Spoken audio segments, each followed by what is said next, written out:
자, 제5장 부채 계정 들어가도록 하겠습니다. 자, 부채라고 하는 것은요, 과거에 있었던 거래나 사건의 결과로서 현재 기업이 부담하고 그것을 이행하는데 경제적 가치의 유출이 예상되는 의무를 부채라고 합니다. 자, 이러한 부채는 언제까지 내가 이 돈을 갚아야 하는가에 따라서 유동부채와 비유동부채로 구분이 됩니다. 자, 유동부채라고 하는 것은 1년 이내에 갚아야 하는 빚을 그러한 부채를 유동부채라고 하고, 자, 1년 이내가 아닐지라도 정상적인 영업주기 이내에 지급해야 되는 매입 채무와 같은 것들은 유동부채로 분류한다라는 개념 읽어보시면 되겠습니다. 자, 부채를 상환해야 하는 기한, 언제까지 내가 이 부채를 갚아야 하는가? 자, 그것이 만기가 결산일로부터, 자, 우리 결산일은 매년 말 12월 31일이라고 했죠. 그 날짜를 기준해서 그 날짜로부터 1년 이내에 갚아야 하는 부채이면 유동부채로 분류를 하고요. 자, 만기가 1년 이내가 아니라 하더라도 정상적인 영업주기 이내에 지급해야 하는 것이라면 역시 유동부채로 분류한다. 따라서 매입 채무는 유동부채로 분류한다. 그 말씀입니다. 나머지 내용들 읽어보시면 되고요. 자, 유동부채 종류 하나씩 보도록 하겠습니다. 다 이미 우리가 앞에서 한 번씩 다 공부를 했던 내용이라서 전혀 처음 보는 내용은 아니실 겁니다. 자, 여기서는요, 맨 마지막에 예수금과 유동성 장기부채 이 두 가지만 처음 보시고 나머지는 다 이미 앞에서 우리가 그 개정 과목 정리 특강에서 공부했던 내용들이에요.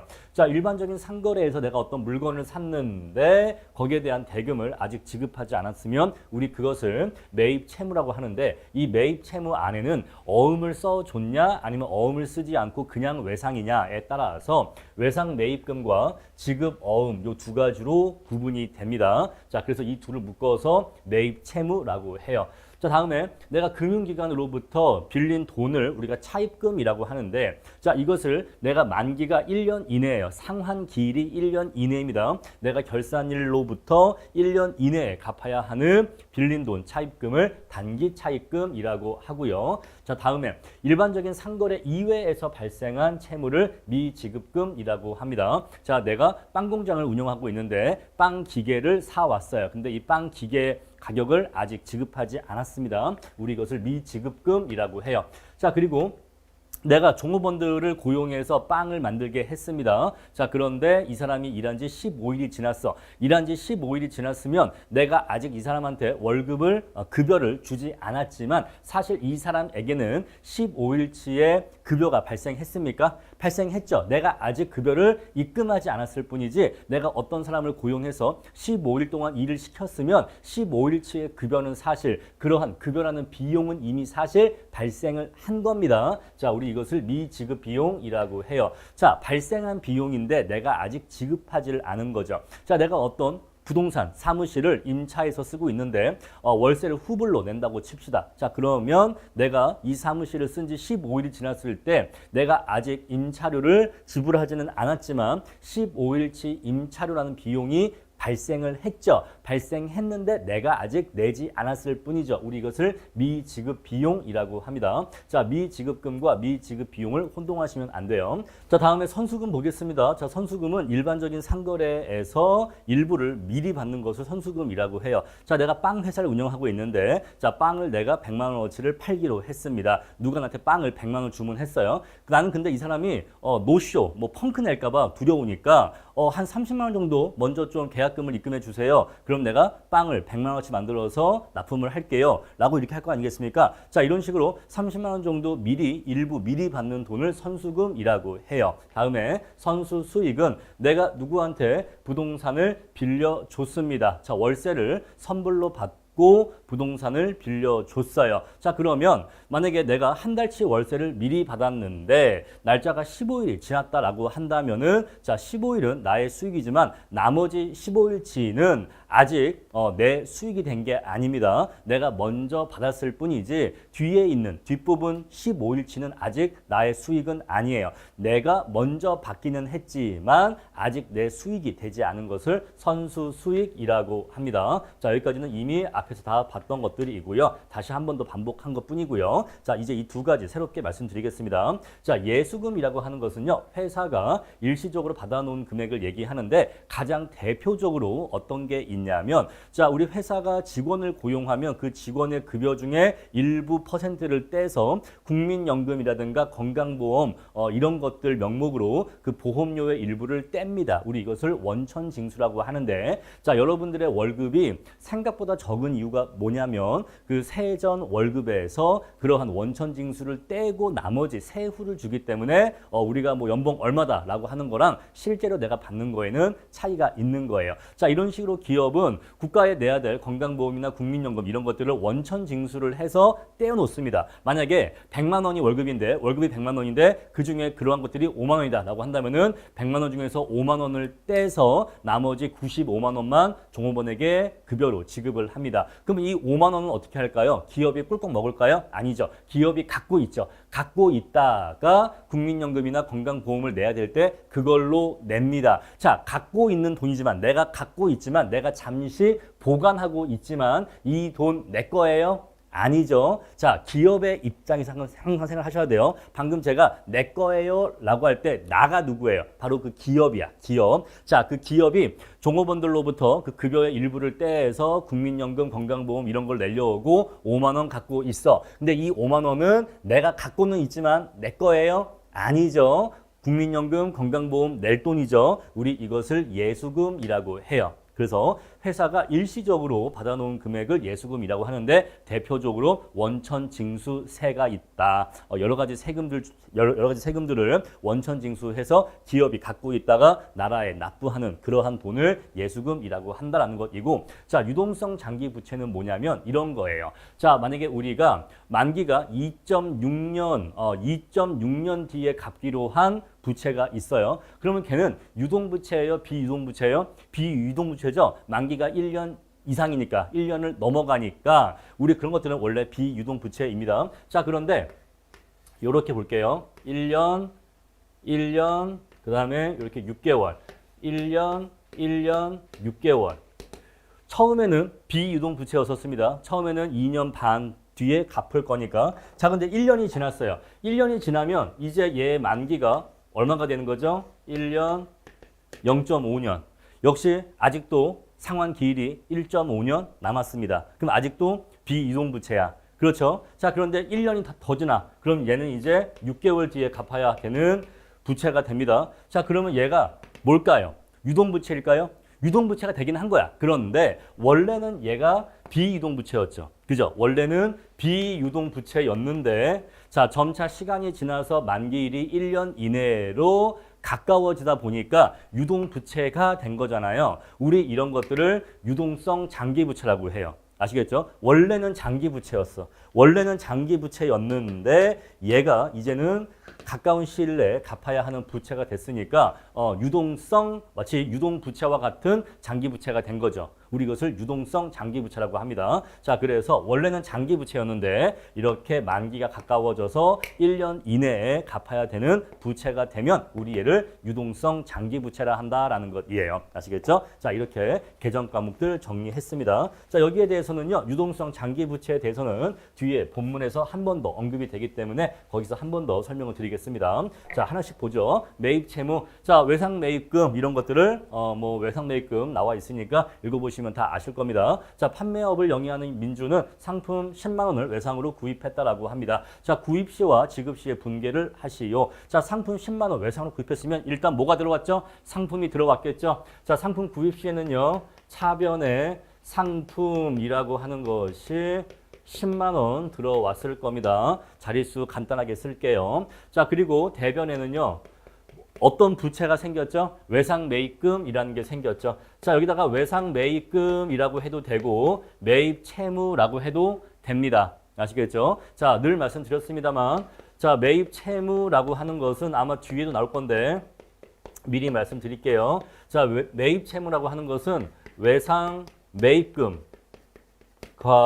그리고 금 맞고 그다음에 지급 어음 이 두 가지를 묶어서 매입 채무라고 하는데 자, KIFR 죄송해요. RS인데 RS에서는 매입채무라는 개정 과목을 사용하도록 되어 있다 이 얘기예요. 그런데 이렇게 해버리면 얘하고 얘가 구분이 안 돼. 어떤 게 내가 어음 써준 거고 어떤 게 그냥 내가 구두로 그냥 외상으로 산 건지 구분이 안 되기 때문에 관리상의 목적으로 회사 관리상의 목적으로 내부적으로는 이렇게 외상 매입금과 지급 어음으로 구분해서 쓰는 게 일반적이에요. 자, 이렇게 내부적으로 이렇게 구분해서 개정 과목을 유지하다가 결산 시에 재무 상태표를 작성할 때는 그때는 요 금액과 요 금액을 합쳐서 매입 채무로 재무 상태표에 공시를 하는 겁니다. 아시겠죠? 자, 그래서 매입 채무라고 해도 틀린 거 아니고 외상 매입금이라고 해도 틀린 거 아닌데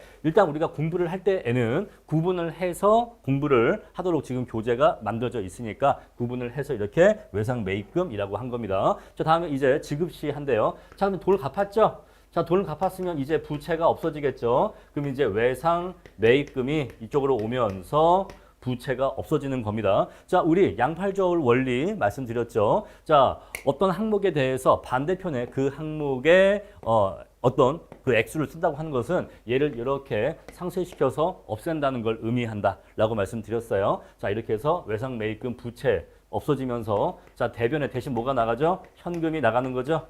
현금 10만 원 지급하면 되는 겁니다. 자, 다음으로 지급어음입니다. 자, 지급어음이 뭔지는 이미 다 말씀드렸고 텍스트 읽어보시면 이해하실 거예요. 자, 30만 원 상품을 외상으로 구입하였다. 그러면서 약속어음을 발행했다라고 합니다. 자, 우리 그래서 상품을 구입했으니까 일단 상품으로 30만 원 이렇게 이쪽에 오고요. 대신 어음을 써줬으니까 지급어음이라고 하는 부채가 생겼겠죠. 지급어음 30만 원 이렇게 부채가 생겼습니다. 자, 그런데 어음의 만기가 되어서 결제를 했다라고 합니다. 자, 그러면 차변에 자, 이 지급어음 이 부채를 없애줘야 되니까 내가 현금을 내잖아요. 내가 현금을 내면서 현금을 30 냈으니까 이제 이 부채를 없애줘야겠죠. 이 부채 없애는 방법은 반대쪽에 지급어음 30을 적어주시면 이렇게 지급어음이 없어지는 셈이 되는 겁니다. 그래서 결국에는 물론 사실 중간에는 지급어음을 지급한 일이 있긴 했지만 결국 거래를 요약하면 30만 원 주고 상품 30을 구입한 것이 되는 거죠. 자, 다음 차입금 보겠습니다. 차입금은 남한테 빌린 돈을 차입금이라고 하는데 만기가 갚아야 하는 상한 기일이 1년 이내이면 단기 차입금. 자, 만기가 1년을 초과하면 장기 차입금인데 자, 굳이 날짜를 말씀드린다면 우리가 초과라고 하는 것은 등호가 포함되지를 않아요. 따라서 1년까지는 단기 차입금이고 1년하고 1년을 넘어선 날짜, 그러니까 뭐 1년 하루라고 할까요? 1년 하루, 그거부터는 장기 차입금이다. 이렇게 구분하시면 돼요. 1년까지는 단기 차입금입니다. 자, 언제까지 갚아야 되느냐에 따라서 단기냐, 장기냐가 구분된다는 거. 다음에 자, 차입금을 사용하면요. 자, 돈을 빌렸습니다. 빌린 사람한테는 그게 부채예요. 차입금이라는 부채 항목이 되는 겁니다. 자, 그리고 돈을 빌렸기 때문에 여기에 대해서 이자를 지급해야 되는데 이것을 이자 비용이라고 해요. 자, 그럼 반대로 돈을 빌려준 사람이 있겠죠. 돈을 빌려준 사람은요. 차입금의 반대말은 대여금입니다. 대여금. 빌려준 돈을 대여금이라고 하고 자, 돈을 빌려준 사람은 돈을 빌려줬으니까 여기에 대해서 수익이 발생하겠죠. 이것을 이자 수익이라고 합니다. 자, 그래서 돈을 빌린 사람은 차입금이고 차입금에 대해서 이자 비용을 내지만 돈을 빌려준 사람은 대여금이고 대여금에 대해서 이자 수익을 얻는 겁니다. 자, 자꾸 이런 용어에 익숙해지셔야 돼요. 회계학이 처음에 어려운 이유가 바로 이 개정 과목들이 낯설기 때문에 그렇습니다. 아직은 이러한 개정 과목이 입에 붙지를 않아서 그런데 수십 번, 수백 번 반복하다 보면은 너무너무 자연스러워져요. 공부라고 하는 것은요, 다 그렇게 처음에는 막막하고 어려운데 자꾸 반복하다 보면은 익숙해지는 과정입니다. 자, 제가 예전에도 말씀드렸죠. 저도 그 대학교 신입생 때 솔직히 뭐 학벌에 대해서 얘기하고 싶지는 않은데 어쨌거나 고려대 경영학 가면 공부 잘하는 애들이 많이 모여 있잖아요. 근데 걔네들도 회계학 처음에 들었을 때 다들 나 멘붕 패닉이 왔어. 뭔 말인지 하나도 몰라갖고 다들 멘붕 패닉이 왔다고. 다 그래요. 다 그렇습니다. 이런 뭐 회계학 이런 거 이렇게 공부하면 당연히 어렵죠. 이거 왜냐면 처음 보는 거니까. 완전 처음 보니까 당연히 어렵죠. 근데 그게 있어요. 처음 봤으니까 어려운 거예요. 자꾸 하다 보면 쉬워집니다. 왜? 익숙해지는 거예요. 여러분들도 지금 나중에 이제 2차 공부하시면은 실무, 이론 이런 것들도 어려우시겠지만은 뭐 토지 보상, 뭐 수용 재결, 사업 인정 이런 게 지금은 엄청 추상적이고 어렵게 느껴지시겠지만 자꾸 수십 번, 수백 번 반복하다 보면은 너무너무 자연스러워져. 너무너무 자연스러워집니다. 근데 그 과정, 그렇게까지 될 때까지의 과정을 참으셔야 돼요. 저는 그래서 어렸을 때는 단군설화, 잠깐 좀 딴 얘기인데 그 단군설화를 이렇게 얘기 들어보면은 어렸을 때는 완전히 그냥 헛소리라 생각했어. 이게 뭐 말도 안 되는 뭐 헛소리야. 뭐 곰이나 호랑이가 마늘과 쑥을 100일 동안 먹더니 인간이 되었대. 뭐 이건 뭐 판타지잖아요. 근데 그 이야기의 의미를 요새 나이를 들고 좀 이렇게 보니까 다르게 느껴져요. 근데 어렸을 때는 이건 뭐 허구, 이건 전혀 뭐 뻥으로 생각했었는데 실제로 그런 일이 있었냐 없었냐 그런 관점에서 봤었는데 요새 나이를 들고서는 뭘 느끼냐면 그 100일 동안 그 마늘과 쑥을 먹고 참아낸 곰과 참지 못한 호랑이, 누구는 참고 누구는 못 참아. 그래서 참은 사람은 결국 인간이 되었고 뭔가 성취했고 해냈고 참지 못하는 사람은 중간에 뛰쳐나가죠. 그랬을 때 저게 어떻게 보면 되게 인생의 중요한 교훈이지 않을까라는 생각을 해요.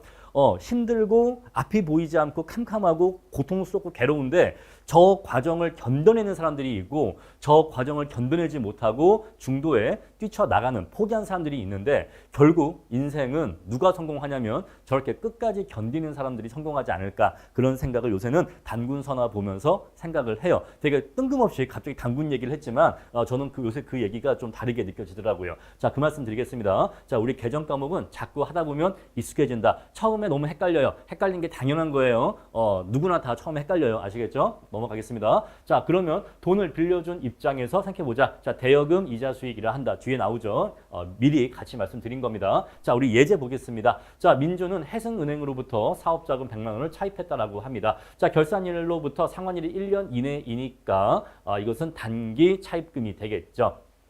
자, 분개하시오. 자, 그러면 돈을 빌렸으니까 처음에 뭐가 들어오겠죠? 현금이 들어오겠죠. 여러분 차변, 대변 이제 안 쓸게요. 왜냐면 필기 부담이 증가하니까 이쪽에 쓰면 당연히 차변이고 이쪽에 쓰면 당연히 대변인 겁니다. 자, 현금 100만 원이 들어왔겠죠. 자, 그러면 대변에는요. 첫 줄만 쓸게요. 자, 단기 차입금이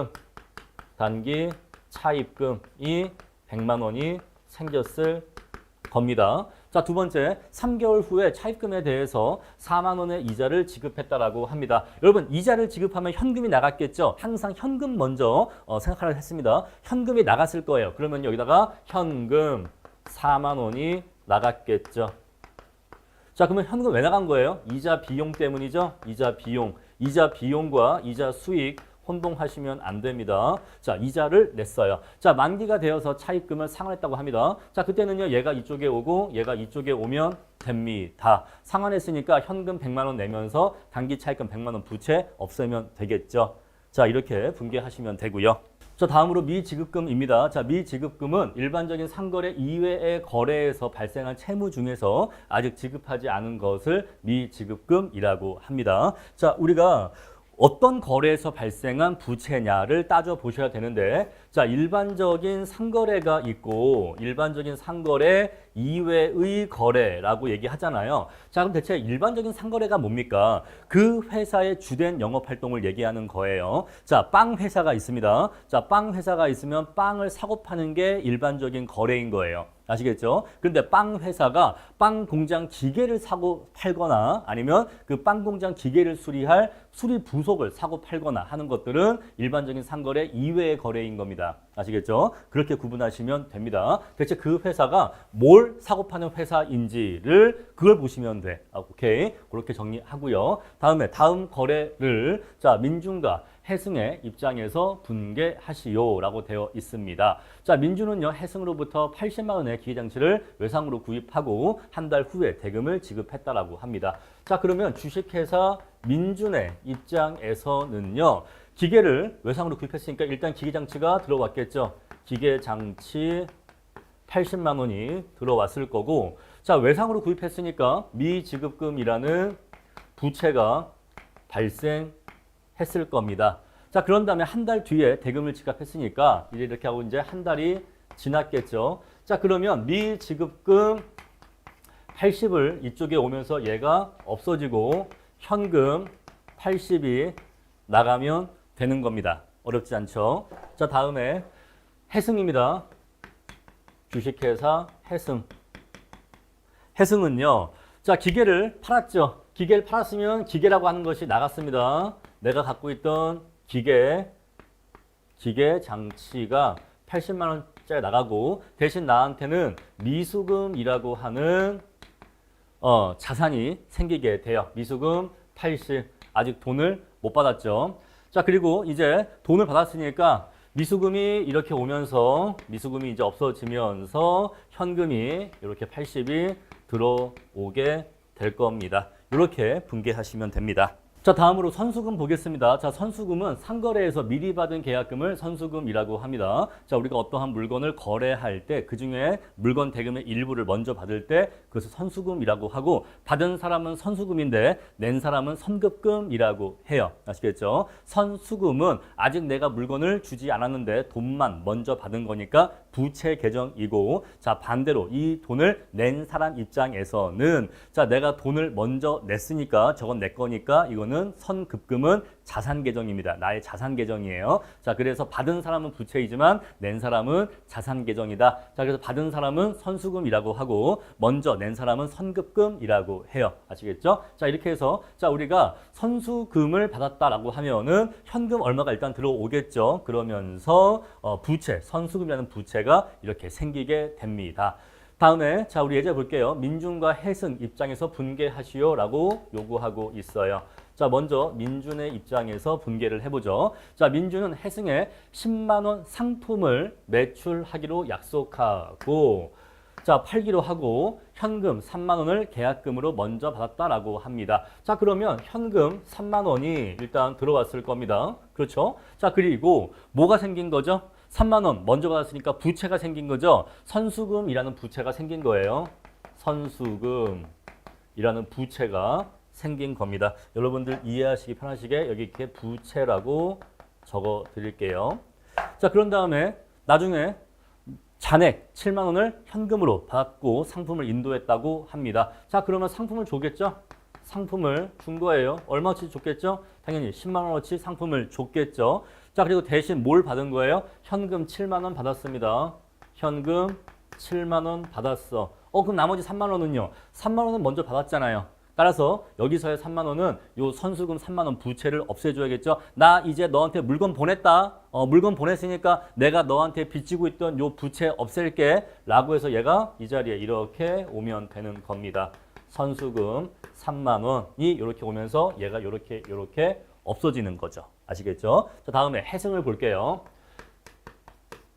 해승. 자, 해승은요. 자, 먼저 현금 3만 원을 선급금으로 냈습니다. 자, 현금이 일단 나갔죠. 현금이 나갔기 때문에 이쪽에 대변에 현금 3만 원을 먼저 적어주고요. 자, 그리고 선급금이라고 하는 자산 계정이 생깁니다. 선급금 3만 원이 생기는데 요거는 여러분들 보시기 편하게 자산 계정이라고 이렇게 밑에다가 적어 놓을게요. 근데 이거 되게 괜찮은 것 같아요. 나중에 제가 제 자체 책을 낼 때에는 이렇게 아래에다가 이게 자산인지 부채인지 이렇게 표시해 주면은 여러분들이 더 보시기 편할 것 같아요. 자, 이렇게 일단 3만 원 일단 냈습니다. 자, 그런 다음에 이제 상품을 받았죠. 그러면 이 해승 창고에 상품이 10만 원어치가 상품이 들어왔을 겁니다. 자, 그리고 아직 안 낸 돈 현금 7만 원 마저 내야죠. 현금 7만 원 내고요. 자, 그리고 선급금 낸 거 이제 나는 이제 넘어가는 거죠. 민준한테 상품 받았으니까 요거 선급금 이제 야, 내가 전에 먼저 냈던 3만 원 이제 네 거야 해야 되니까 얘를 없애줘야 돼요. 그래서 선급금 3만 원 이렇게 오면서 얘가 이렇게 없어지게 되는 겁니다. 아시겠죠? 그래서 죄송해요. 이거 오타 났네. 10이네요. 자, 그래서 결국에는 상품 10만 원을 현금 10만 원 주고 사는 셈이 되는 거죠. 결국에는 이렇게 되는 거죠. 자, 다음으로 결산 조정사항 보도록 하겠습니다. 자, 지금까지 봤었던 내용들은 좀 쉬운 내용이었고 이번 챕터에서는 이 내용이 가장 중요하고 어려운 내용이 될 거예요. 자, 이 내용이 어렵기도 하지만은 또 중요하기도 한 게 2차 실무에서 기업가치 평가라고 하는 것을 하게 되는데 기업가치 평가라는 걸 하게 됩니다. 자, 기업 가치 평가를 할 때에는 기말 수정 분계를 해야 돼요. 기말 수정 분계. 자, 기말 수정 분계라고 하는 것을 해야 되는데 여기서 지금 공부하는 지식이 들어갑니다. 자, 기말 수정 분계는 더 큰 범위이긴 하지만 그 중에 일부 내용이 요 내용인 거예요. 자, 그래서 기말 수정 분계를 해서 이렇게 해서 만들어진 수정 대차 대조표로 수정 재무 상태표로 기업 가치 평가를 해야 됩니다. 자, 그래서 기말 수정 분계를 할 줄 알기 위해서는 지금 제가 말씀드리는 이 내용을 할 줄 아셔야 된다. 자, 그래서 1차 공부를 하시기 전에 2차 공부를 선행하시는 분들이 있는데 물론 그런 경우가 많죠. 그런데 그건 있어요.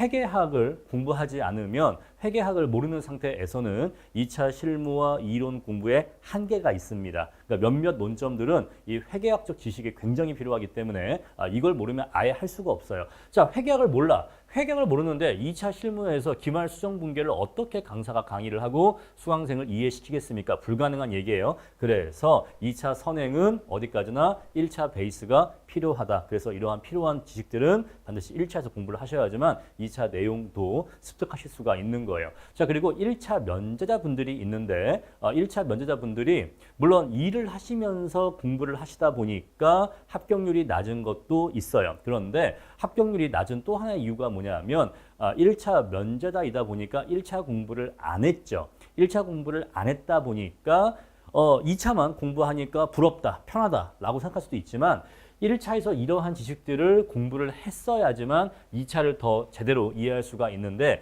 이런 걸 공부 안 했다 보니까 2차에서 좀 부족한 부분들이 생길 수밖에 없는 겁니다. 자, 우리 시험이 1차와 2차가 연계성이 낮다고 하지만 또는 연계성이 없다고 하지만 물론 다른 시험에 비하면 연계성이 낮은 게 맞아요. 다른 시험에 비하면 아마 대한민국에 존재하는 시험 중에서 가장 1차와 2차 간의 연계성이 낮은 시험일 건데 그렇다고 해서 연계성이 아예 없는 건 아니야. 한 15% 정도 연계성이 있습니다. 그런데 그걸 아예 몰라버리면 2차 공부하는데 15%의 빵꾸가 생길 수밖에 없다는 거죠. 자, 그럼 이제 결산 조정사항 들어가도록 하겠습니다. 자, 결산 조정이란 걸 왜 해야 되냐면 여러분들이 그걸 이해하셔야 돼요. 여러분, 기업이라고 하는 것은 영업을 쉬지 않고 끊임없이 계속해서 영업을 해나갑니까? 네, 그렇습니다. 예를 들어서 만약에 어떤 기업이 1950년도에 세워진 기업이 있다라고 한다면 1950년도에 세워진 이후에 계속해서 영업을 해왔을까요? 기본적으로? 그렇겠죠. 기본적으로 계속 영업을 했겠죠.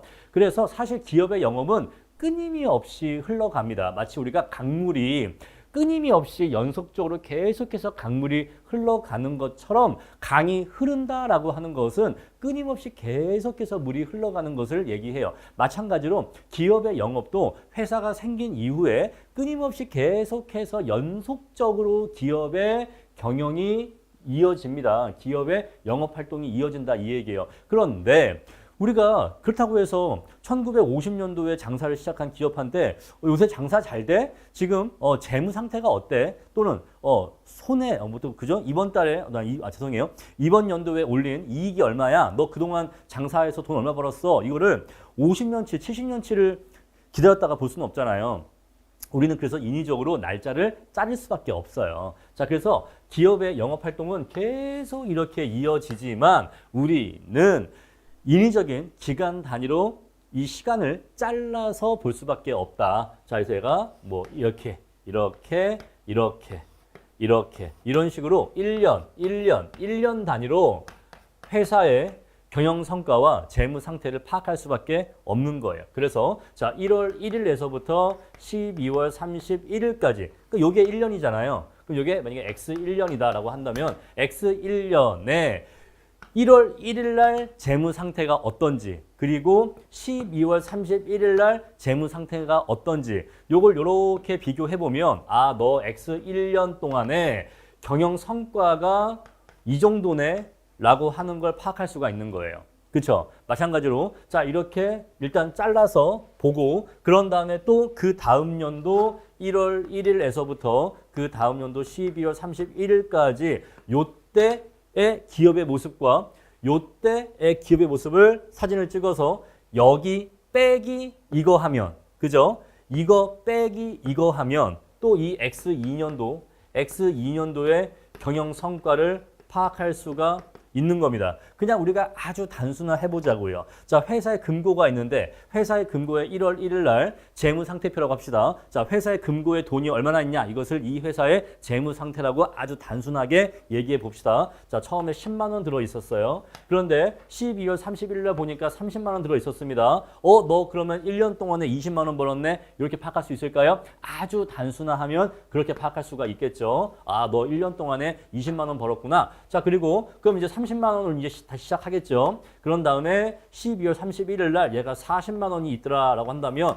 너 이번에 X 2년도 1년 동안에는 10만 원 벌었네 라고 할 수 있을까요? 네, 그렇게 할 수 있을 겁니다. 자, 그 다음에 이제 그 다음 연도 1월 1일 날 그리고 12월 31일 날 봤더니 1월 1일 날 금고에 40만 원으로 시작을 했는데 그런데 올해 보니까 여기는 70만 원 들어있더라 라고 한다면 너 요 1년 동안은 70만 원 30만 원 벌었구나. 이렇게 얘기할 수 있을까요? 얘기할 수 있다 이 얘기예요. 이해하시겠죠? 자, 그래서 제가 지금 드리고 싶은 말씀의 핵심 포인트가 뭐냐면 기업의 영업활동은 시간적 단절이 없이 원래는 연속적으로 계속 이렇게 이어진다 이 얘기예요. 근데 우리가 계속 보고 있을 수가 없잖아요. 뭔가 인위적으로 시간 단위를 끊어서 중간중간에 이 기업의 상태가 어떤지, 이 기업의 일정 기간 동안에 경영 성과가 어떤지를 우리는 일정 시간 단위로 파악을 해야 되거든요. 그래서 우리는 1년 단위로 잘라서 본다 이 얘기예요. 1년 단위로 인위적으로 잘라서 본다 이 얘기입니다. 자, 그래서 1월 1일 날 기업의 모습 찰칵, 그리고 12월 31일 날 기업의 모습 찰칵 찍어서 요 모습과 요 모습을 비교해서 요 사이 기간 동안에 경영 성과를 파악한다라는 것이에요. 자, 그리고 12월 31일 날 영업을 종료하고서 영업이 종료된 상태에서 그 모습을 찰칵 찍은 거니까 12월 31일 날 영업이 끝났을 때 금고에 있던 돈과 회사의 모습과 그 다음 날 1월 1일 날 영업을 시작할 때의 기업의 모습과 금고에 있는 돈은 일치하겠죠. 그래서 이 액수와 이 액수가 똑같은 액수가 이어지게 되는 겁니다. 이해하시겠죠? 분명히 12월 31일 날 영업 끝내고 금고에 30만 원 있는 거 확인하고 가게 문 닫았으면 그 다음 날 1월 1일 날 영업을 시작할 때 가게 문 딱 열면은 금고 안에 30만 원 들어 있고 시작하는 거죠. 이해하시겠죠? 자, 이런 식으로 중간중간에 1년 단위로 끊어서 회사의 재무 상태와 경영 성과를 파악하는 거다. 자, 그래서 우리가 자, 이렇게 이제 영업을 했어요. 이렇게 영업을 하다가 우리가 요 시점에 자, X3년도입니다. X3년도 요 시점에 경영 성과를 알고 싶다 이 얘기예요. 또는 회사의 재무 상태를 알고 싶다라고 한다면 저기서 얘기하고 있는 선급 비용, 미지급 비용, 선수 수익, 미수 수익 저런 것들에 대해서 적절한 처리가 필요하다 이 얘기예요. 아시겠습니까? 자, 그래서 왜 이 시점에서 저런 것들을 적절하게 처리해야 되는지 이제 말씀드릴 겁니다. 하나씩 들어가 보죠. 자, 먼저 선급 비용입니다. 선급 비용은요, 내가 먼저 낸 거죠. 비용인데 내가 먼저 낸 비용입니다. 자, 보시면은 우리가 X2년도 12월 31일 시점으로 결산을 할 건데, 자, 이때 결산을 할 거예요. 자, 올 한 해 장사 어떻게 했고, 그리고 이 날짜에 회사의 상태가 어떤지 결산을 할 건데, 자, 우리가 일부러 그냥 날짜를 단순하게 하기 위해서 그 전년도 7월 1일, 그럼 이제 6개월 남은 거죠? 반년 남은 거고, 그 다음에 그 다음 연도 X, 6월 31일은 이렇게 이제 또 6개월 된 겁니다. 자, 일부러 그냥 숫자를 단순화 시키려고 반년으로 구분했어요. 자, 내가 1년치 보험료를 12만 원 냈는데 돈은 언제 나갔죠? 12만 원 이때 나갔죠. 현금 나갔습니다. 보험료라는 비용으로 12만 원 비용 나갔어요. 그런데 사실은 이 12만 원이 요 X1년도의 비용이에요. 이 전체가 다 X1년도의 보험료 비용입니까? 아니잖아요. 반년치만 요 X1년도의 비용이잖아요. 내가 돈은 이때 12만 원 냈지만, 보험료라고 해서 12만 원 냈지만 사실은 요 X1년도는 반년밖에 안 되기 때문에 요 12만 원 중에서 절반만 보험료 비용이고 나머지 절반, 나머지 6만 원은 뭐다? 선급 비용이다 이 얘기예요. 근데 선급 비용은 뭐라고 했죠? 자산이에요, 자산. 내가 돈을 보험회사에 먼저 내놨지만 그거 내 거거든요. 아직 비용화가 안 된 거예요. 그래서 어떻게 해야 되느냐? 요 기간 동안에는 6만 원만 비용으로 잡아야 돼요. 보험료 6만 원만 비용으로 잡아야 됩니다. 그럼 나머지 6만 원은요. 나머지 6만 원은 여기에 대해서 선급 비용으로 잡아야 되는 거예요. 아시겠죠? 자산 항목으로 잡아야 되는 겁니다. 지금 무슨 말 하는지 이해하시겠죠? 내가 요 날짜를 기준했었을 때 현금 12만 원 나갔단 말입니다. 보험료라고 해서 12만 원 나갔어요. 내가 근데 정말로 X 1년도에 대해서 보험료 비용을 12만 원 쓴 거냐고요? 아니잖아요. 6만 원만 쓴 거잖아요. 6만 원만 쓴 거고 6만 원은 남아 있잖아요. 그래서 사실은 나 요 기간 동안에 X 1년도에 보험료는 6만 원만 썼고 나머지 6만 원은 선급 비용이야. 돈은 나갔지만 그거 내 거야.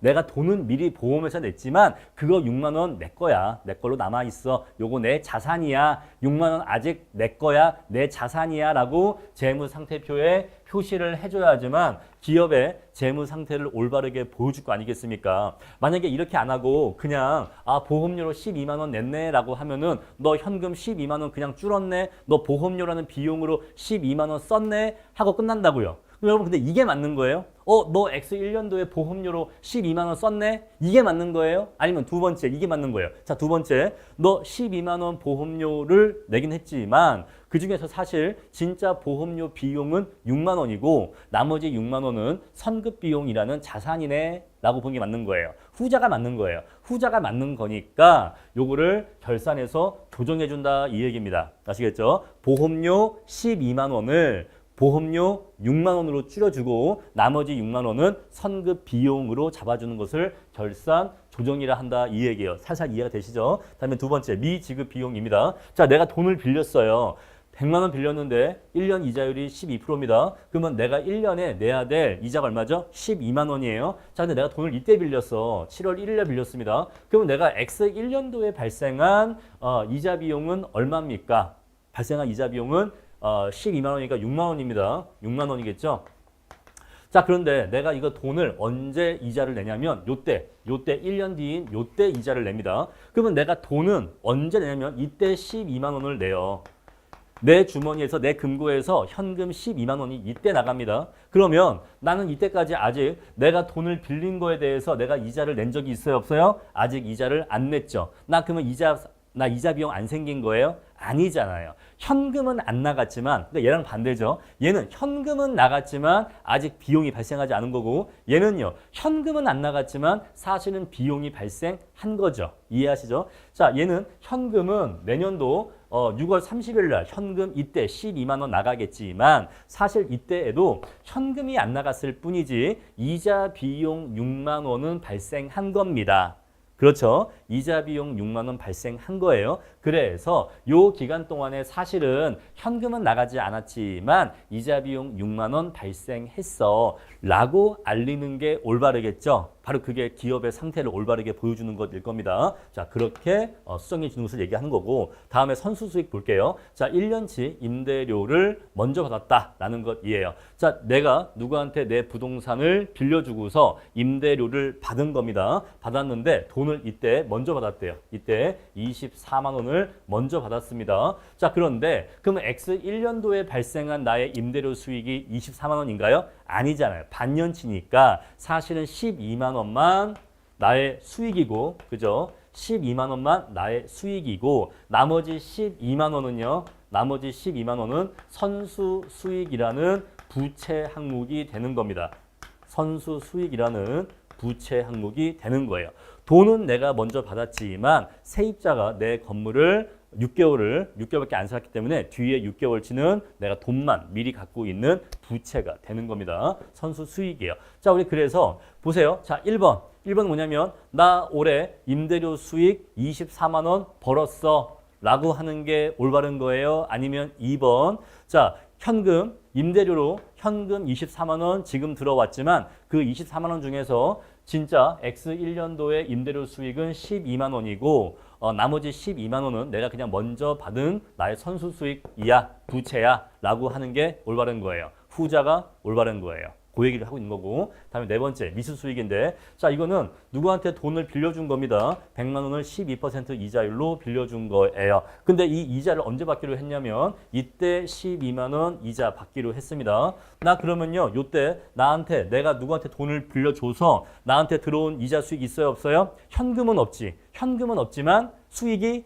발생했습니까? 네, 발생했죠. 수익은 발생했죠. 하지만 현금은 아직 안 들어왔죠. 바로 그게 미수 수익이에요. 그러면 우리가 이때 요 날짜에 공시할 때 자, 1번 내가 누구한테 돈을 100만 원 빌려줬지만 아직 여기에 대해서 이자를 받은 게 없다. 이자 수익이 없다. 라고 하는 게 올바르겠어요? 아니면 두 번째 내가 이때 100만 원 빌려준 거에 대해서 12월 31일자로 6만 원 반년치니까 6만 원이겠죠. 6만 원의 이자 수익이 발생했다. 하지만 현금은 아직 들어오지 않았다. 라고 하는 게 올바르겠어요.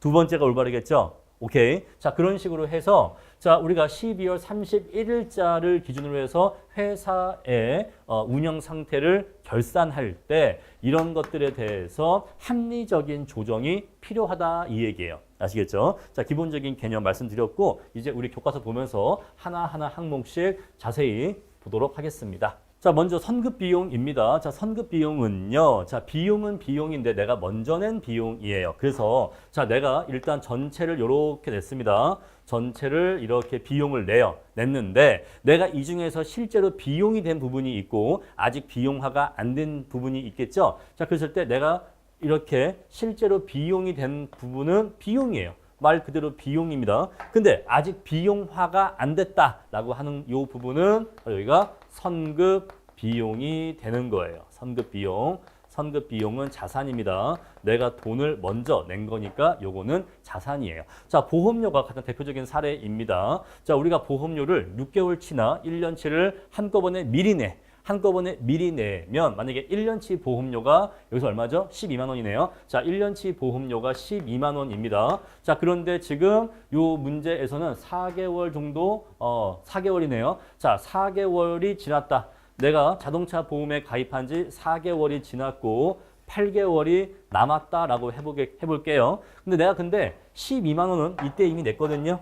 12만 원을 이때 일단 내고 시작해요. 내고 시작했는데 자 지금 4개월 지났습니다. 그러면 내가 보험회사로부터 이 보험 서비스를 몇 달 동안 받았죠? 4개월 동안 받았죠. 그러면 내가 받은 4개월에 대해서는 비용화가 된 겁니다. 그 4개월치에 대해서는 4만 원이죠. 요거는 보험회사의 수익이 된 거예요. 근데 아직 남아있는 8개월은요. 나 아직 보험회사로부터 보험 서비스 못 받았습니다. 그렇죠? 그러면 이거는 아직 비용화가 안 된 거예요. 이해하시죠? 바로 요게 선급 비용이다. 선급 비용은 자산이 되는 겁니다. 자, 우리 그래서 이런 보험료의 경우에 어떻게 수정분계가 필요하냐면 결산 수정분계가 필요하냐면 처음에 보험에 가입할 때 어떻게 가입을 했을 거냐면 보험료라는 비용이 발생했죠. 보험료 12만 원 비용이 발생했고요. 현금이 12만 원 나갔을 겁니다. 여기 이해하시죠? 이게 뭐죠? 보험 가입시예요. 가입시. 그런데 12월 31일이 보험에 가입한 지 4개월이 지난 시점이다 라고 지금 교재가 주고 있죠. 자, 여기서는요.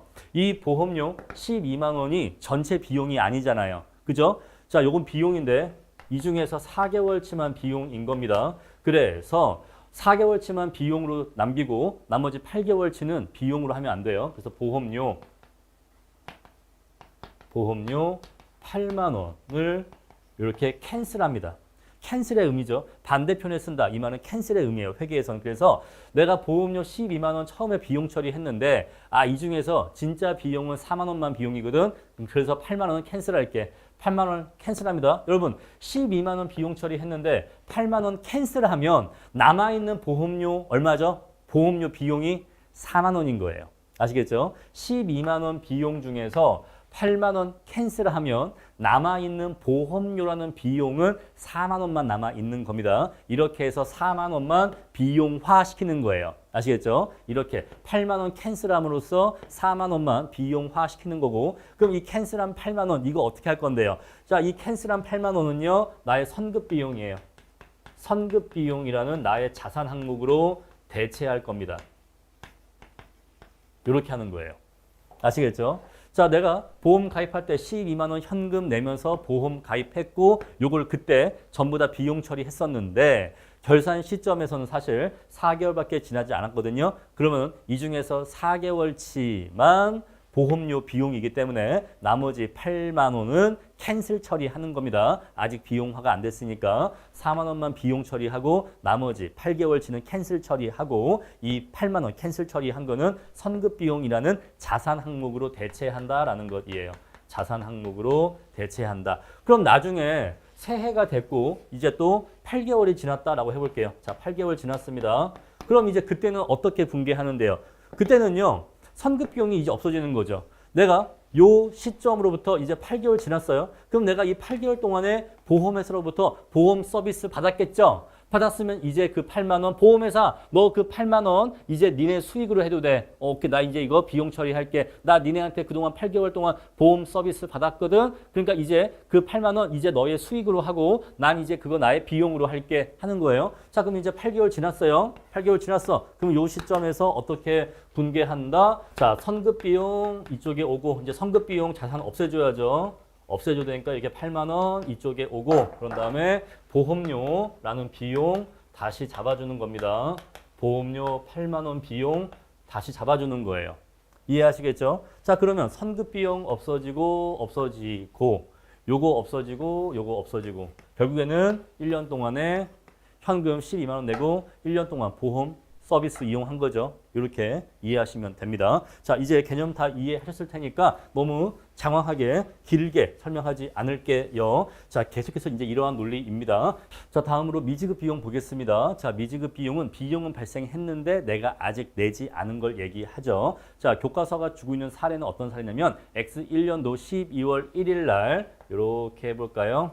자, 12월 1일 날 100만 원을 12%로 만기 3개월로 빌렸습니다. 자, 그럼 이게 이제 한 달 지나면 12월 31일이 되겠죠. 그런 다음에 이제 얘가 한 달이고 얘가 두 달이 될 겁니다. 자, 그랬을 때 우리가 요 시점, 요 결산 시점에 이자 비용이 10,000원이 발생했잖아요. 그죠? 요 기간 동안에 10,000원의 이자 비용이 발생한 겁니다. 하지만 내가 내지 않았을 뿐이죠. 하지만 사실은 비용이 발생한 겁니다. 자, 그래서 이거를 이때 12월 31일 날 어떻게 분개해야 되냐면 이자 비용 10,000원이 발생했는데 내가 아직 내지는 않았어. 왜냐면 이자가 후불이거든. 이자를 이때 내기로 했거든. 요때 이자를 3만 원 내기로 했어. 그래서 내가 이 시점에서는 아직 이자를 내진 않았지만 하지만 내가 돈을 한 달 썼기 때문에 사실은 이자가 발생했어. 그래서 이자 비용 10,000원 발생한 거 적어주고 내가 근데 이거 아직 안 냈기 때문에 부채예요. 내야 될 의무가 있죠. 얘는 부채입니다. 그래서 미지급 비용 부채 항목으로 10,000원 잡아주시면 되는 거예요. 아시겠죠? 자, 그런 다음에 나중에 이제 이때 3만 원을 냈다라고 하면은 그때 어떻게 분개하면 되겠습니까? 자, 그때는 3만 원 이자 비용 나가니까 자, 현금이 3만 원 나갈 겁니다.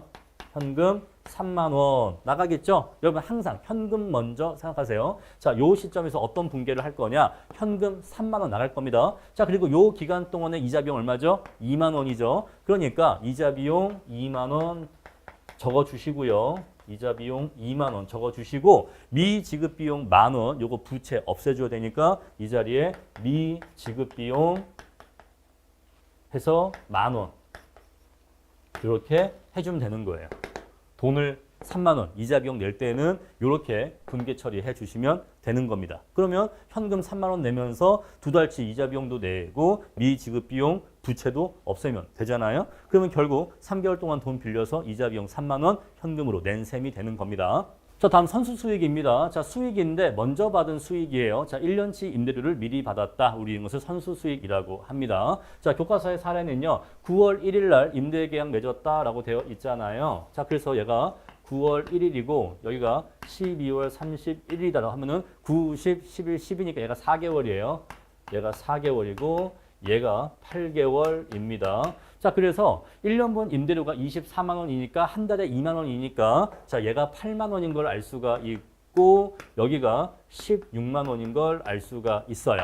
그렇죠? 자, 그랬을 때 우리가 이 결산 시점에서 임대료를 언제 받았죠? 이때 받았어요. 이때 24만 원을 먼저 받았어요. 월세를 선불로 받았습니다. 자, 그래서 24만 원 이때 받았는데 그러면은 우리가 이때 결산할 때 1번 X1년도에 얘를 X1년도라고 할게요. 자, X1년도에 임대료 수익이 24만 원 발생했다 라고 얘기하는 게 올바른 거예요? 아니면 두 번째 X1년도에 요 4개월치에 대해서 임대료 수익은 4개월치니까 8만 원이죠. 8만 원 발생했고 그리고 선수 수익은 부채입니다. 먼저 그냥 받았을 뿐인 거예요. 아직 내게 아니에요. 돈을 받았지만 내게 아니야. 부채입니다. 선수 수익 16만 원 생겼다 라고 하는 게 맞는 거예요. 당연히 2번이 맞는 겁니다. 자, 그래서 처음에 9월 1일 날 임대차 계약 맺을 때 임대료 24만 원 먼저 받았으니까 일단은 현금 24만 원 들어오고 임대료 요거 수익이죠. 임대료 수익 24만 원 잡아줬습니다. 아, 이만큼 수익 올렸어 라고 했는데 요 결산 시점에서는 야, 너 그거 아니잖아. 요거 24만 원, 요거는 X1년도에 속하는 거는 4개월치 뿐이고 나머지 16만 원은 X2년도에 속하는 거잖아. 넌 근데 X2년도 수익까지 X1년도에 다 잡으면 어떡해. 이거 안 맞잖아. 올바르게 결산해야지. 알았어. 그럼 어떻게 할 거냐면 이렇게 할게. 자, 내가 받은 24만 원 중에서 자, 여기 임대료 수익 24만 원 중에서 16만 원 캔슬할게. 16만 원은 X1년도 게 아니라 X2년도 거니까 요 X2년도 거 16만 원은 여기서 뺄게. 캔슬할게. 자, 그래서 24만 원 중에서 16만 원 캔슬할게. 이 얘기예요. 캔슬하고 근데 이 돈을 내가 먼저 받긴 받았으니까 저거는 나의 선수 수익이라는 부채 항목으로 대체할게. 이렇게 해서 부채, 선수 수익이라는 부채 항목으로 대체할게가 되는 겁니다. 아시겠죠? 오케이. 자, 이렇게 해서 만약에 요 두 개의 분계를 합쳐주잖아요. 합쳐주면은 어떻게 되냐면 자, 얘가 요렇게 지워지죠? x가 지워지면서 이렇게 됩니다. 자, 그러면 우리가 아까 얘기했던 딱 이 내용대로 분계가 되는 거예요. 요 두 개의 분계를 합쳐주면 결국 딱 이게 됩니다. 9월 1일 날 24만 원 받았다. 이 24만 원 중에서 임대료 수익은 8만 원이고 나머지 16만 원은 선수 수익 부채다. 라는 걸로 딱 정리가 돼. 그죠? 방금 우리가 얘기했던 요 내용대로 정리가 된다는 겁니다.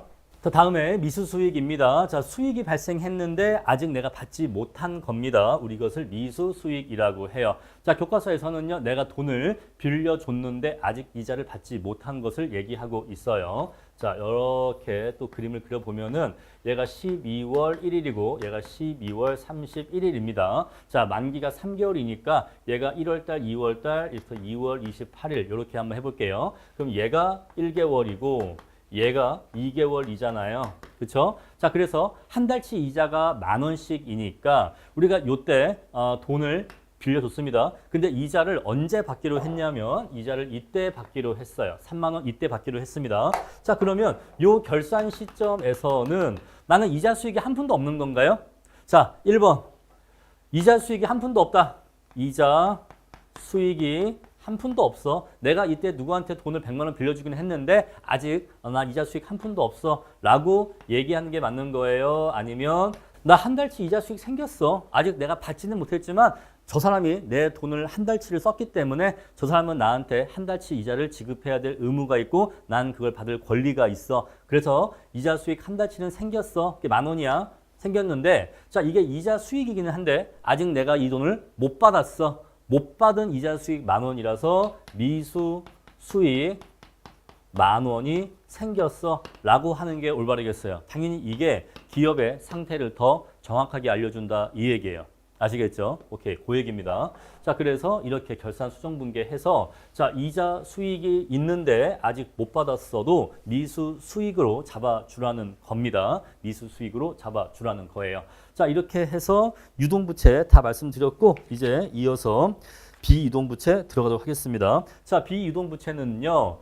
돈을 갚아야 하는 만기가 1년 이후, 그러니까 1년보다 더 긴 만기를 가진 부채를 비유동 부채라고 합니다. 이런 내용들 읽어보시면 되고요. 자, 사채가 있고 장기 차입금이 있는데 사채는 굉장히 내용이 좀 많고 어려워요. 그래서 사채는 뒤에 제 6장에서 별도로 공부를 할 겁니다. 자, 사채는 6장에서 공부를 하고 여기서는요, 장기 차입금만 보도록 할게요. 자, 장기 차입금이란 자, 만기일이 1년 이후에 도래하는 차입금, 1년보다 더 돈을 갚아야 하는 시기가 1년보다 더 길게 남아있는 차입금을 장기 차입금이라고 합니다. 내용 읽어보시면 됩니다. 자, 예제 보시면요. 자, 1월 1일 날 돈을 빌렸다. 300만 원 빌렸고 만기가 3년이니까 당연히 장기 차입금이 되겠죠. 이자율 10%니까 1년에 이자가 30만 원일 겁니다. 매년 말에 지급을 한대요. 자, 차입 시와 12월 31일 날 이자 지급 시에 필요한 분계를 하라. 자, 차입을 했다 하면 이제 현금이 300만 원이 들어왔겠죠.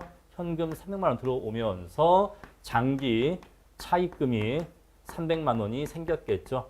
장기 차입금이라는 부채가 300만 원이 이렇게 생겼을 겁니다. 자, 그런데 31일 날 이자를 지급했대요. 그러면은 이자 비용이니까 이자 비용이라고 해서 30만 원 비용이 나갔을 거고 현금 30만 원의 유출이 있었을 겁니다. 그렇죠? 자, 이렇게 분개하시면 되고요. 다음에 두 번째, 장기 차입금의 유동성 대체입니다. 아까 제가 앞에서 유동성 장기 부채라는 항목 말씀드렸어요. 원래는 장기 부채인데 점차 만기일이 다가오면서 만기일이 1년 이내로 들어오면은 얘를 유동성 장기 부채라는 개정 과목으로 대체한다고 했습니다. 자, 그래서 이게 뭔 소리냐 보도록 할게요. 자, 예제 보시면요. 주식회사 민주는 X 1년도 1월 1일 날 은행에서 차입금 100만 원 빌렸습니다. 3년 뒤에 만기 일시 상환했다라고 해요. 자, 분계 물어봤습니다. 자, 보시면요. X 1년도 1월 1일 날 돈을 빌렸고 자, 만약에 1년이 지나면 이제 X1 12월 31일 날 될 것이고 또 1년이 지나면 X2에 12월 31일 될 것이고 또 1년이 지나면 X3에 12월 31일이 이렇게 될 겁니다. 이해하시겠죠? 자, 그래서 맨 처음에 돈을 빌렸을 때는 일단 현금이 100만 원 들어왔겠죠. 자, 현금 100만 원이 들어왔을 거고 장기 차입금이라는 부채가 생겼을 겁니다. 장기 차입금이 100만 원 생겼겠죠. 자, 이때는 특별히 할 게 없습니다. 물론 사실은 이자를 냈겠지만 이자 지급 분계는 하지 말라고 했으니까 이자 지급 분계는 하지 않겠습니다. 여기 뭐 특별히 할 거 없고. 자, 요때를 볼게요. 요게 중요한데 요 날짜가 되면 요 날짜의 결산 시점에 있어서 어떻게 되냐면 요 부채는 앞으로 3년 뒤에 만기 일시 상환해야 되니까 언제 갚아야 되는 거예요? 요때 갚아야 돼. 요때가 상환 일자거든요. 그쵸? 자, 이때 돈 빌렸고 1년, 2년, 3년이니까 요때 돈을 갚아야 됩니다. 자, 그런데 요 시점에서는 X2년도 12월 31일 요 날짜 기준해서는 이제 이 부채는 앞으로 상환 기일이 1년 이내로 남은 부채가 되는 겁니다. 원래는 3년짜리 부채여서 원래는 장기 부채였는데 이제는 날짜가 지나서 요 시점에서는 요 날짜 기준에서는 앞으로 1년 이내에 갚아야 되는 부채가 된 거예요. 아시겠죠? 자, 그러면 이렇게 원래 장기 부채였는데 장기 부채가 그러니까 비유동 부채가 유동 부채로 바뀌는 시점에서는 유동성 장기 부채라는 항목으로 대체를 해줘야 됩니다. 자, 대체해준다. 그게 뭔 뜻이냐면 장기 차입금이 이쪽으로 와요.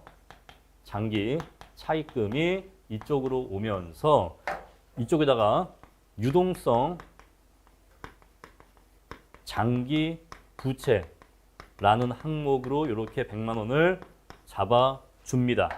그러면 장기 차입금이 없어지겠죠. 반대편에 똑같은 X 적어주면은 얘가 이렇게 없어지는 효과가 발생하겠죠. 자, 그러면서 얘가 유동성 장기 부채라는 새로운 부채가 생기는 거니까 바로 이게 장기 차입금을 유동성 장기 부채로 대체하는 효과가 발생하는 거예요.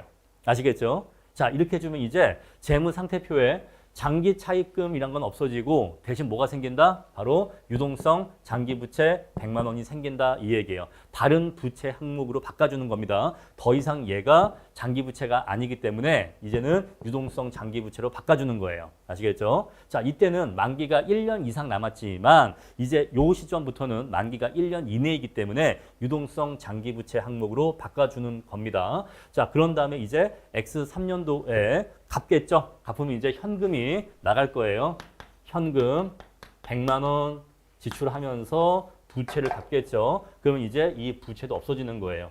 유동성 장기부채 항목 100만 원도 이렇게 적어주면서 이제 부채가 없어지는 겁니다.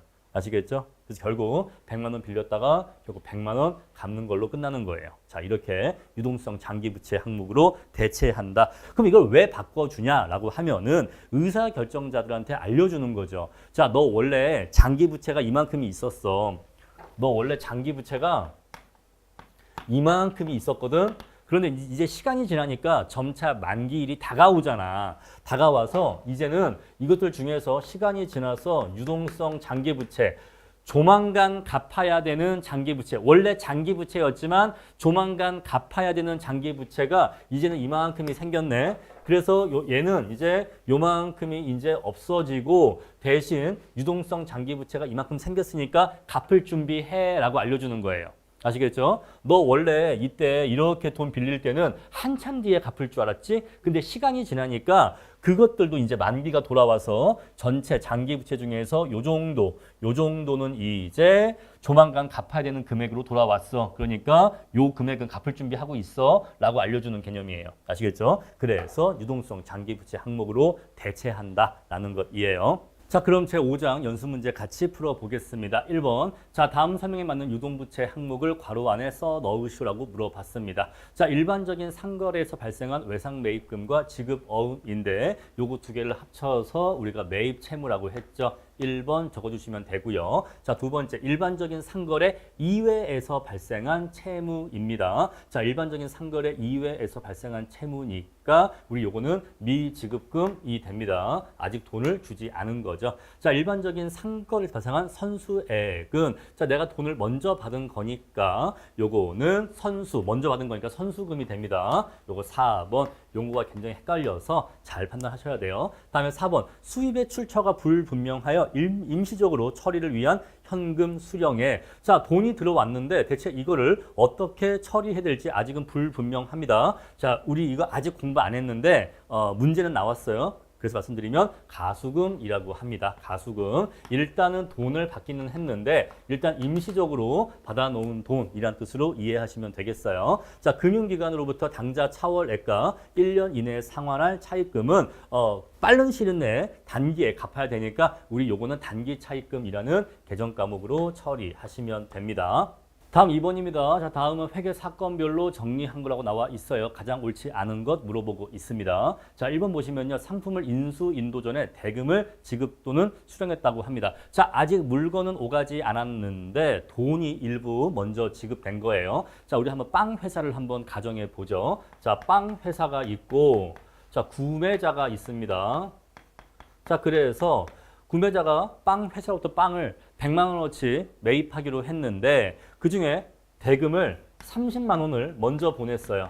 자, 100만 원 중에 30만 원 먼저 보냈고 빵은 아직 오지 않았습니다. 자, 그러면 요 30만 원 잘 보세요, 여러분. 30만 원을 구매자가 냈죠. 그러면 구매자가 30만 원에 부채를 지는 건가요? 아니죠.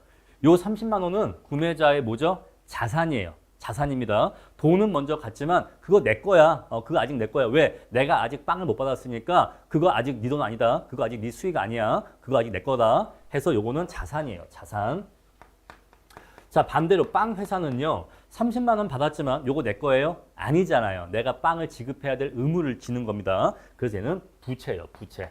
빵 회사가 받은 요 30만 원은 부채인 겁니다. 그렇죠. 자, 우리 이렇게 일반적인 상거래에서 그 거래 대금의 일부가 먼저 지급된 것을 우리가 선급금이라고 하죠. 먼저 지급한 것을 선급금이라고 하고 다음에 먼저 받은 걸 선수금이라고 합니다.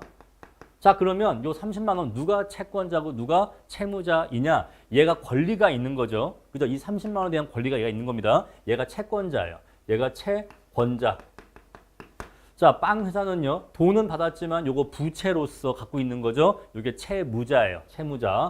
그래서 빵 회사는 채무자. 그래서 채권자는 선급금으로 하는 게 맞아요. 채권자는 선급금.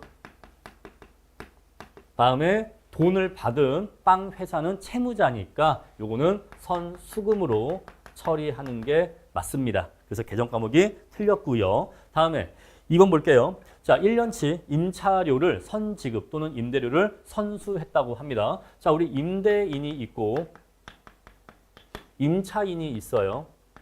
자, 그런데 1년치 임대료를 먼저 냈습니다. 자, 1년치 임대료를 먼저 냈어. 자, 그럼 임대인은요, 우리 그래서 선수 수익이라고 하죠. 얘를 선수 수익이라고 합니다. 자, 임차인은요, 비용인데 먼저 낸 비용이죠. 얘를 우리가 선급 비용이라고 합니다. 다 이해하시죠? 선급 비용. 자, 그러면 선수 수익은 내가 돈은 받기는 받았지만 요거 나의 자산이에요, 부채예요? 요거 부채입니다. 요거 부채예요. 자, 그리고 선급 비용은 임차인이 돈을 냈죠. 요거는 나의 자산입니다. 자산이죠. 자, 그러면 누가 채권자고 누가 채무자예요? 부채를 지는 사람이 채무자인 거예요. 그죠? 부채를 진 사람이 채무자야. 그래서 얘가 채무자. 얘가 채권자입니다. 자, 그래서 채권자는 선급 비용을 처리를 하고 채무자는 선수 수익을 처리한다? 맞는 표현이죠. 맞아요. 자, 이게 쉬워 보이지만 되게 어려운 문제입니다. 누가 채권자인지 채무자인지 알아야 되는데 부채를 누가 지느냐? 그 사람이 채무자예요. 아시겠죠? 다음에 3번. 차용 증서에 의해 금전을 빌려주거나 빌려온 경우. 자, 돈을 빌려준 사람이 있죠? 대여자. 빌려준 사람을 대여자, 빌린 사람을 차입자라고 하겠습니다. 이렇게 해서 돈을 빌려줬대요. 돈을 빌려줬습니다. 그럼 이건 너무 쉽죠? 당연히 얘가 채권자고 당연히 얘가 채무자겠죠? 당연한 거고 돈을 빌려준 사람은 대여금으로 처리하면 되고 돈을 빌린 사람은 차입금으로 처리하면 되니까 3번은 매우 쉬웠습니다. 4번 제품을 판매하거나 매입하고 그 대가를 나중에 수령 또는 지급한 경우라고 합니다. 자, 물건을 일단 팔았는데 아직 돈을 받지는 못했습니다. 자, 그러면 판매자가 있고 구입한 사람이 있는데 자, 물건은 보냈는데 돈을 아직 받지 못했습니다. 그러면은 이 사람은요, 채권자가 되고 이 사람은 채무자가 되겠죠? 자, 그래서 판매한 사람은 매출 채권이라는 권리가 생기는 거예요. 그죠? 얘는 매출 채권이라는 권리가 생기는 거고 구입한 사람은 이 돈을 줘야 되는 의무가 생기니까 얘는 매입 채무가 생기는 겁니다. 그래서 4번은 맞는 표현이 됩니다. 자, 다음으로 3번 유동부채가 아닌 것을 고르시오 물어보고 있는데 방금 우리 비유동부채라고 해서 거기에 두 가지 나왔었죠. 사채와 장기 차입금. 그래서 사채는 비유동부채입니다. 자, 미지급 이자, 이자인데 아직 안 준 이자고 법인세, 내야 되는 법인세인데 아직 안 낸 법인세고 자, 배당금인데 아직 안 준 배당금이니까 나머지 것들은 전부 다 단시간 내에 단기일에 지급을 해야 되니까 유동부채가 되고 3번 사채만 장기부채가 됩니다. 비유동부채가 돼요. 다음 4번 다음 설명 중 옳지 않은 것 물어봤습니다. 자, 미지급금은 본래의 사업 목적인 영업활동 이외에서 발생한 것이어야 한다. 자, 영업활동이 있고 영업활동 이외에 거래가 있는데 영업활동에서는 선수금, 선급금이라고 하죠. 선수금, 선급금이라고 하고 영업활동 이외에서는 미수금, 미지급금이라고 합니다. 미지급금. 요거 알고 계시죠? 1번 맞는 표현이고 자, 미지급금은 비유동부채에 속한다. 요거는 유동부채라는 거 앞에서 공부했고요. 정답은 2번이겠죠? 상품을 구입하고 지급하지 않은 금액은 당연히 매입 채무이고요. 자, 토지를 구입하고 대금을 지급하지 않은 것은 미지급금에 해당된다. 자, 토지를 구입하고서 대금을 지급하지 않았다. 자, 토지라고 하는 게 일반적인 상품하고는 다르다라는 전제가 있는 거죠. 자, 그래서 상품은 매입 채무인데 자, 토지의 경우에는 미지급금으로 처리한다라는 것이에요. 자, 5번 미지급 비용은 아직 지급기일이 도래하지 않아 지급되지 않고 있는 비용을 말하는데 이렇게 지급기일이 도래하지 않았음에도 단기의 비용으로 인식하는 이유는 바로 발생주의예요. 발생주의. 내가 사람을 한 달치 또는 15일치를 고용했으면 아직 내가 급여를 주지 않았어도 15일치의 급여라는 비용이 발생한 겁니다. 정답은 4번이에요. 발생주의입니다. 다음 6번입니다. 비유동부채 계상할 수 없는 것. 자, 우리 비유동부채라고 하는 것은 만기가 1년 이상 남은 것을 비유동부채라고 하죠. 회사가 자금 조달을 위해 만기 3년 당연히 비유동부채이고요. 원재료 매입 시 발생하는 매입 채무인데 자, 우리 매입 채무는 유동부채라고 말씀드렸습니다. 영업주기 이내에 결제가 되기 때문에 영업주기 이내에 지급이 되기 때문에 매입 채무는 유동부채로 분류한다라고 했어요. 자, 그래서 6개월 후에 도래한다. 자, 6개월이 아니라 1년 6개월이라고 해도 얘는 유동부채예요.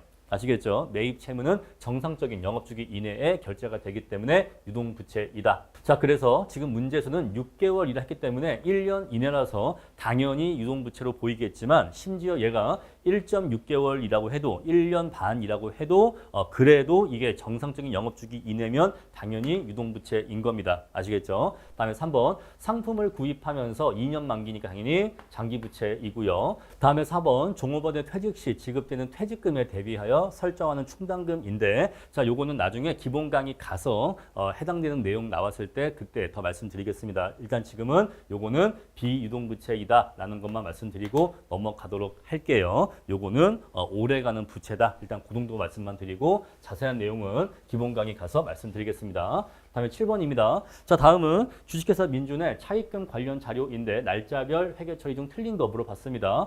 자, 이자율 10%로 6월 30일 날 이자 지급 조건이고 이렇게 3년짜리로 돈을 빌렸습니다.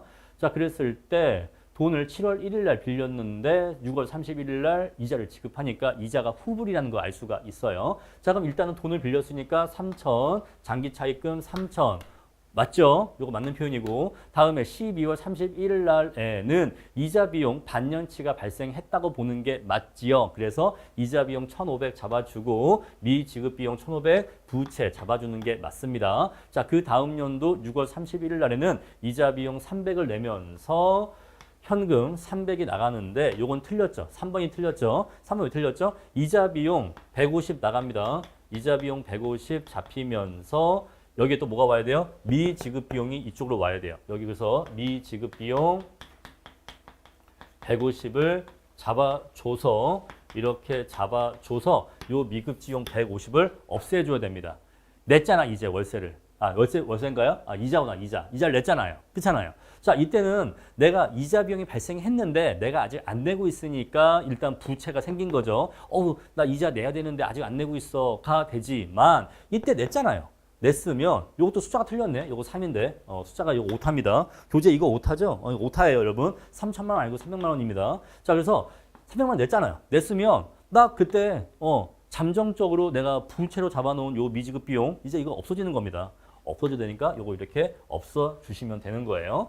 다음에 4번. 자, 31일 날 역시 또 발생한 이자 비용 150만 원 잡아주셔야죠. 미지급 비용 잡아주셔야죠. 그래서 비용 발생 150 잡고 아직 내가 안 냈으니까 부채로 150 잡아주셔야 되는 겁니다.